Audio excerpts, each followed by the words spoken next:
The purpose of the Global CFO Council is to provide an educational and networking forum for senior financial executives in order to share best practices, discuss current financial issues, and to learn about current topics related to the performance of their jobs. Craig Smith, good morning, sir. How are you doing? Good, Robert. How are you? I think we're both feeling the effects of the cold weather today. Yes, we are. We're in two different parts of North America, but we are both cold. And I'm a little embarrassed to be cold. You have a legitimate reason since you are in Canada. Well, it's a moderate temperature today. We're used to this. There are parts of our country that are a little colder than we are today, so we're thankful for that. Amen. Well, Craig Smith is the CFO and Vice President of Finance at McAsphalt Industries. Is that correct, sir? Yep, that is correct. I would check, but I think you're right. And you don't look like a job hopper. From what I can tell, you've been there over 20 years. And before that, you were the controller at a construction company for about 12 years. Yeah, kind of the old school where you stayed not quite as long as our parents did, but you stay a little bit longer with opportunities as they present themselves. I think you got your undergraduate from the University of Waterloo, and you are a certified public accountant or a chartered accountant? Certified public accountant, yeah. And then this is something interesting that I think I found out about you, Craig. I think that you like golf, fishing, and hockey.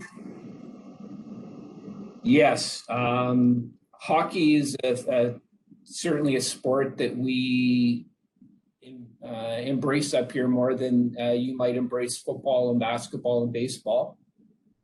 Golfing, it's a love-hate relationship, and fishing, not very often, but occasionally with the boys. Well, Craig, let's get started. Question number one. What is your favorite business book and why? I try to keep my reading, Robert, outside of my vocation. We always have to undertake professional development, which I do, but I try to keep other reading outside of that to remain a little better rounded. But I have undertaken some reading on books on culture. And one of the books that I would recommend is, it's called Trust Inc. It's by Nan Russell. And I read the books on culture because we did a cultural deep dive in our company about a year ago. And we brought a group of capable middle management people, deliberately selected, and from all across the country and across all departments, to survey our employee base and try to determine what our culture is. Because I think we all know that Peter Drucker's saying that culture eats strategy for breakfast. And you can have the best strategy in the world, but if you don't have an employee base to execute it, then you're not going to achieve what you're hoping to achieve. We found that culture was very difficult to define. I think of the 6 or 7 of us, we had 6 or 7 definitions of it, and we discussed that for 2 days. We've gained different cultures because we are across Canada, different regions. We have acquired companies that have all come in with cultures. And it's a mishmash, and you want to have kind of a global overarching framework for a culture, recognizing you're going to have subcultures within it. So it's been a very interesting exercise. In our culture, we would like innovation. And if you want innovation, you must let people fail. You can't hold them accountable for trying something to improve your company. If you want trust within your culture, your actions have to represent what you're saying to your employee base that you expect from them. So we've gone back into our cultural exercise. We got all that information from our employees, and we looked at it and thought, well, we're pretty good asphalt marketers, but we're horrible consultants. And we brought in a third party about a month ago who's going to continue on our exercise and provide us what the culture actually is. We think we know what it is, and we're going to find that one out as they finish their exercise and allow us to learn how we can make that culture a little more homogenous. And again, we're looking forward to the results from it. So culture is a great read. If you want to have a more effective company, I think you need to have a an engaged workforce, and an effective culture. Craig, what about the best advice that you have ever received? It's kind of a little off the beaten track here. I go back to high school, and I was on the running team. I was on the track team, and I was on the cross country team. And we were out running one winter. So there we go, our differences and our regions. And we were coming down to one of the adjacent high schools. And there were about 10 guys from the other high school who saw us coming down the road. We had our colors on. There were about 5 of us. And I don't make this into a fishing story, but we were about dealt with 2 to 1 as far as numbers. So our running coach said, okay, guys, everybody get a snowball or 2. And he says, we all go after the biggest guy. So there were 10 of them. And so we did that.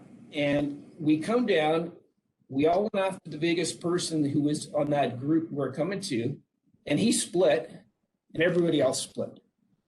And I think the lesson I got out of that one was, don't be afraid of your biggest problems. Like, take your biggest problems on first, and you'll find that it'll actually work out beneficially for you. And it's something that, if I remember anything from high school, it's that one story, and I ponder that over from time to time as we're coming. I have a task I don't want to do, and I think, yeah, let's take it on and get it out of the way, and maybe it won't be as bad as we think. That is great advice. And I love the illustration. And then I also imagine the difference between me running in high school in the summers in Florida and you're running in Canada. Question number 3, what's a tool that you've recently started using, or a habit that you've recently picked up that you have found beneficial? During my professional development, I like focusing some of that on technology. And I went into a seminar. Remember those things we used to go to? You gather 200 or 300 people in a room, and you have speakers, and they come and talk to you. And one of the topics was bots. And are you familiar with bots? Oh yeah, great. I love this topic. And I listened to it. I was quite interested in it. And over the next year, I got a plan formulated for how we would introduce our first bot. And so, on a bot, it's very technical, it's very literal, and you have to understand processes, and you have to make sure they pretty much follow the same format the whole time. And a lot of what our employees do is rote work, and it's not very engaging for them, and it's not the best value added that you can get from them. And so we have a bot that, because we ship out product by truck, and it goes by 40 tons or 40,000 liters in a truckload. And we have tens of thousands of these truckloads. And our truckers have rates. They go from point A to point B, and they take a product by weight. So our bot is able to go and say, it can go and pick up at a document from an inbox, and it'll say, okay, it's for me, because it fits a criteria. And it goes into our system when that invoice shows a quantity and a date and a transaction number, and it selects that. And then it goes into a table. We've got rates for going from point A to point B, and it said, yep, that rate agrees, and I can validate this transaction. And the bot will go through and execute it and put it through. And it's like, wow, why have people do that when we can get them doing something a little more engaging? So we've started out with that for these tens of thousands of transactions, and we are going to expand it again this year. And again, redeploy people into something that's a little more beneficial for us. Amen. Oh, that's very exciting. Let's build on that. Craig, what's something or what is the favorite part of your current job? I'm going to have to say there's 2 that would come to mind. One is people, and one is innovation. We were a private company that went public, and my groups were the ones that were most impacted by that. And they did so remarkably well. We used to be 15, 20 days for month end. You know, if we get back to the finance and accounting talk, we'd be a 15 or 20 day company for doing that. And we might take 2 or 3 months to get year end done through the auditors. So this past year, 2020, we had the books closed and handed off to the auditors by the second business day of January. So the people have been great as far as responding to that. We've adapted, we trained for it before we went public. They did it and have done a remarkable job. So the people is part of it. And then in the IT department, which also reports to me, we actually have people that others like to work with. They actually like the IT people. So that's a benefit as well. Innovation, I think, as a company, in particular a company like ours, if you're not innovating, you're not going to thrive in the long term. You must take chances. You must develop new processes. And for accountants, there's actually innovation in our work as well. And we talk about the bot, we talk about paperless processing. There's a lot of things we can do, and changing what we do is historically, because people like to fall back on saying, well, I've always done it like that. And that's words to start a conversation, to be able to say, no, let's change how we're doing that. And January of this year, January 2021, was our first completely paperless month-end process. And it actually was better than paper. And again, people like falling back on paper and saying, look, I put a mark on there and that's my validation for doing it. But it's been easy for professional services firms, Robert, so the accountants, the lawyers, the insurance companies, they've gone paperless a long time ago. It's harder for a manufacturing company to do that. So innovation takes a lot. It's not always how do you get the caramel in the caramel bar. Sometimes it's just processes that you're doing. So our company encourages that. Our global company encourages that as well. And it's a great environment to work in. Craig, I'm either going to edit out how fast you said you closed, or I'm never going to let my boss at Lifecycle Engineering hear this, because you closed year end in 2 days. I think I closed year end 2 days ago. Okay, now Robert, it was the clarify, the nuance there was 2 business days. So there was probably a little bit of work on January 2nd and 3rd. That was the weekend, and a couple days after that. But you get a process in place there. It was actually, and don't you tell anybody at our company, it wasn't hard to achieve because of the group, because of what's in place, because of the people that I'm going to say support me, the people that do all the work that make my group look good. So ignore me, but all the people that undertake that and do such a good job that it actually went smoother than one might have anticipated. Craig, what about something personal you wouldn't mind sharing about yourself with the rest of the CFO Council members? Well, I'm kind of that guy that seems to have an affinity for picking sports teams that everybody else hates. So in football, I got a book on Roger Staubach from my godfather. I'm going to date myself here, 1974. And my dad would never have watched football. I had never watched football. So I got this book on Roger Staubach. And I started with the Cowboys back then. And it's been a roller coaster. The 90s were good.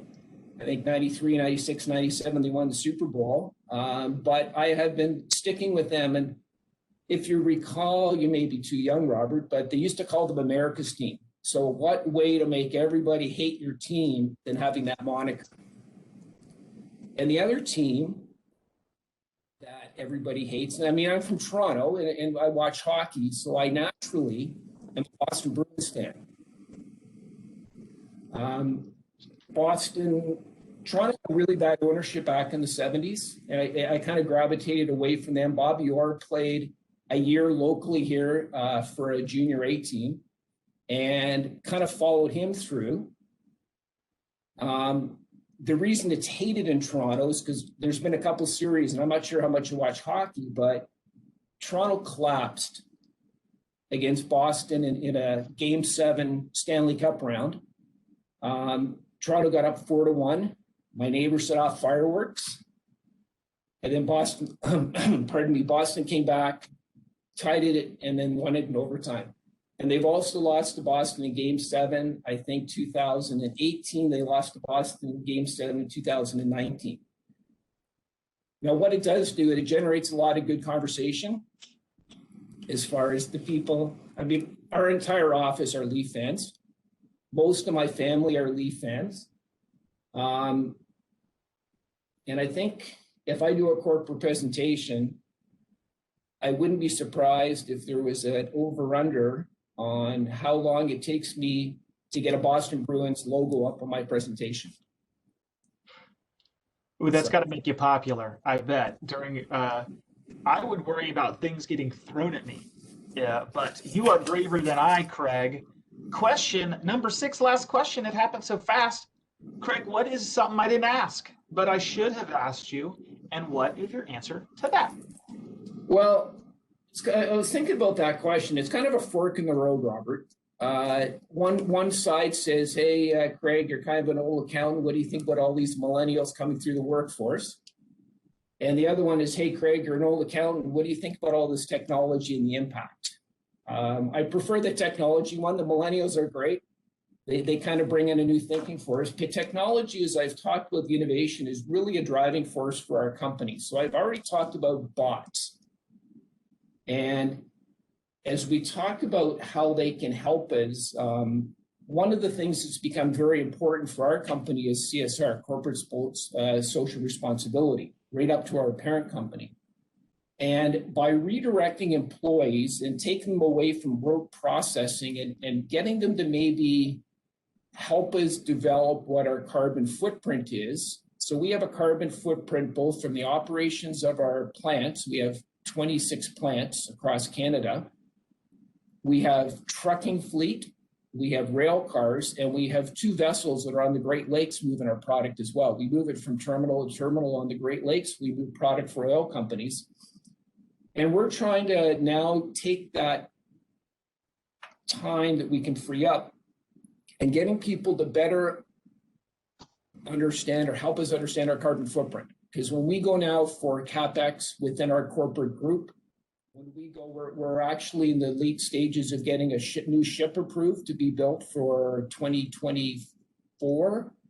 It's going to be LNG as well as marine diesel. It's got a much lower carbon footprint than our existing vessel.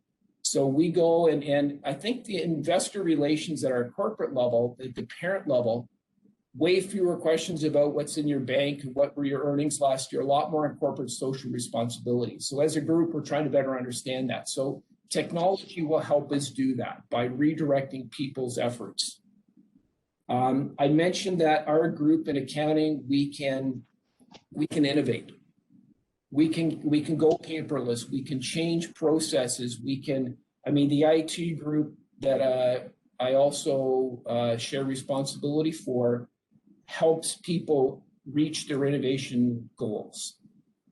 We have a lot of smart technology at our plants, and we can tie that into our ERP system. We're not a company of a bunch of silos of programs. We try to have one mothership that we use as our one source of information, our ERP system, and we modify it to incorporate all of that. We're also using technology to make it a better customer experience.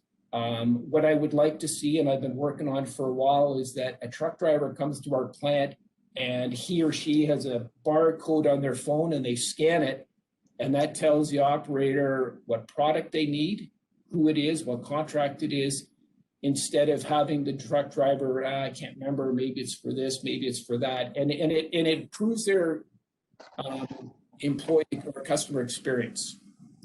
And mobile dashboards for people going into customers. You want to have your Salesforce base right up to speed. Our system, if they open their phone as they're walking into the customer office, it'll show them within a minute what the customer had picked up from whatever location. It's real time. and it makes them more informed, so they're not guessing or asking the customer. They're better prepared, and I think the customers appreciate that. So technology is the fork of the road that I much prefer to take. Well, Craig, this was fascinating, and I have two themes I noticed. One is clearly your company is investing in its people and technology and systems to create shareholder wealth and not spending money on blinds and office decoration. Number one. And number two is that you are quite the technologist and early adopter. I saw a theme of problem solving, and that you're a catalyst for change and an innovator. This was inspiring. So I really learned a lot, and I really appreciate you taking the time on a cold winter's day to talk to me. And Robert, in case that comment was missed, I now am motivated to get those blinds in the background replaced. Oh, Craig, this was awesome. Thank you so much. Have a great day. Thanks, Robert.